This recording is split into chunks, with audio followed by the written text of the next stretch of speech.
The Nikon D3200. Is this camera still worth buying in 2022? Let's check it out. So I've been having this camera for about a year, and I've been using it for photography mostly, but also I've used it to take videos, and I have a good amount of experience with it, and it has done me a good job. Like the photos on this are very good. I get good quality images, and the video shoots in 1080p, so I'm very satisfied with that. This was my first camera I started practicing with, and it really taught me everything I needed to know. It taught me the basics on how to do photography, about all the settings, and how to take good quality photos. See, this camera comes in at a low price point, so you're going to be able to practice using DSLR type technology for a very low price, very affordable price. And along with it, you're going to be getting good quality videos, good quality photos as well. So I got this for around $200. I went on OfferUp and searched up cameras, and I found this model, and I got it for $200. I got it with two lenses. One lens is the 18 to 55 millimeter, and one is a 24 millimeter. And this lens is good for zooming in, zooming out, and the other ones are good for close-up photos. And I've just been taking photos of a whole bunch of stuff, and they're not that bad. Like as you can see in the photos that I take, they're good enough quality to use on your portfolio, use on your Instagram, just to even get started in photography or even get started in filmmaking. The video does well as well. The video is 1080p. We don't have 4K on this one, but 1080p at 30 FPS is very good. Like as long as you get that 1080p mark on your YouTube videos, that's all that you're gonna need. So this is a very good all-around camera, and I suggest that if you're a starter in this photography world and you're looking for a budget camera, you should get this one, so you can learn the basics of photography and videography, and for a very low price. Looking at the features of the D3200, as you can see right here, it is a 24.2 megapixel camera. It has ISO capabilities from 100 to 6400. It takes SDHC and SDXC memory cards. It has an 11-point autofocus system.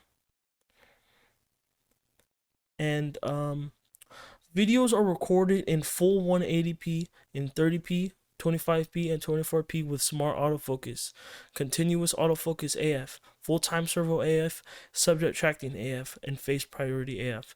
This is autofocus on the camera, so when you're recording and you don't feel like manually focusing the camera, it'll focus for you. It also comes with a silent autofocus, right? So silent wave motor, so it's not too loud when you're recording, and it autofocuses, so the lens isn't making too much noise when you record. And on the side, it comes with a USB port, HDMI port, and a microphone, so you could connect your shotgun mics to the camera, and you could also watch it with HDMI. That's very good features as well. And it also has a guide right here. Makes camera shooting really easy, and you could pick preset settings, so like a close-up, a landscape, night, far. It has sport mode, everything you need for a beginning shooter. And right here you have the built-in flash. that works very well in low light conditions. So yeah, this camera has a lot of features that you would need to know in order to learn what shooting with a DSLR camera is all about. Looking at the picture quality of this camera, here's me.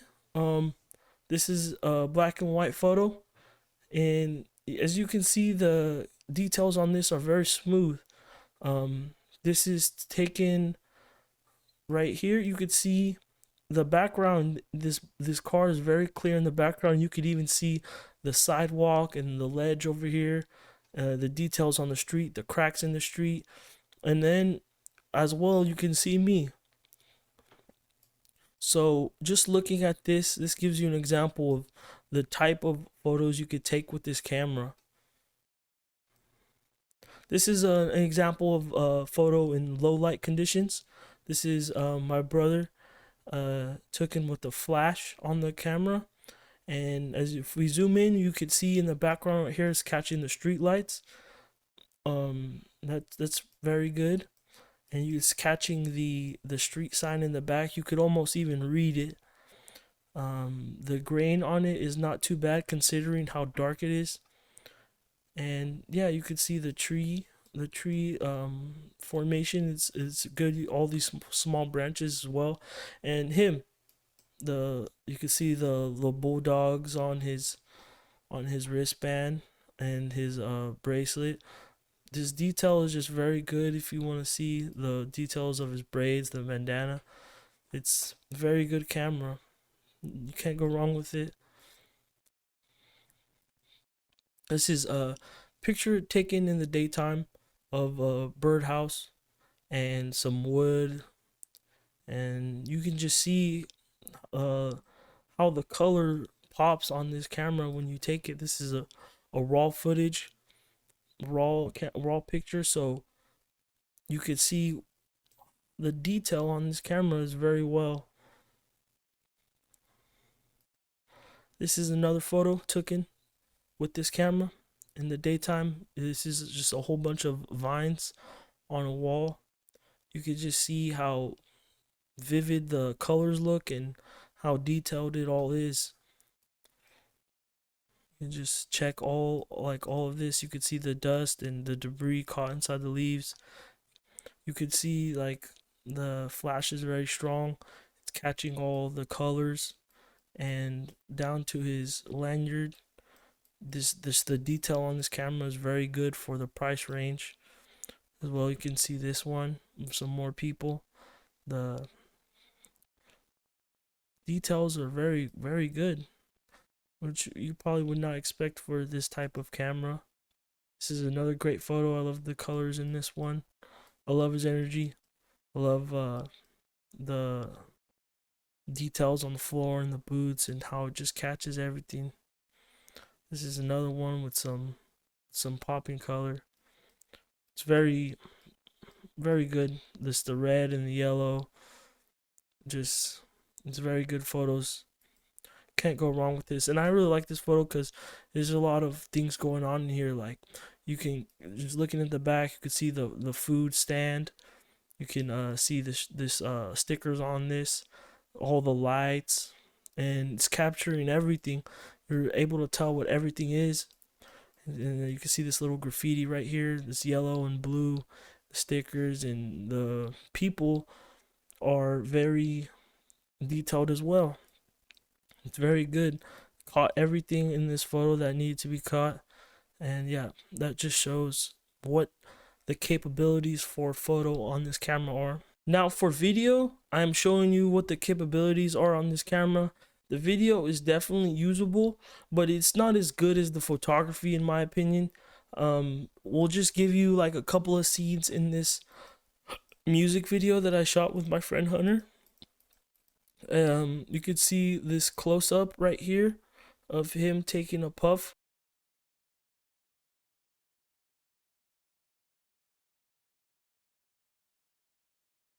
It caught the smoke pretty well. You could see the background buildings, and he's just like very like detailed right here. Not as detailed as the photo, but it still does well. I also like this scene where he's walking down the street. You could see all the background. You could read the writing on his shirt in the back, and as he walks, you could just see how smooth it is as I'm walking, not even using a camera stabilizer.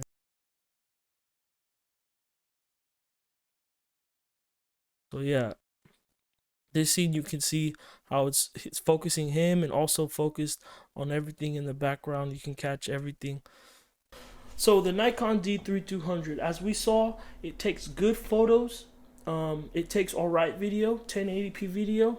The video could be better, but it still does good. The photos are very well, and it's very simple to use, and you could use it in every situation. It's a very good starter camera if you want to learn the basics of shooting photography with a DSLR camera. So let me know what do you think? Would you buy this camera? Do you have a camera similar to this?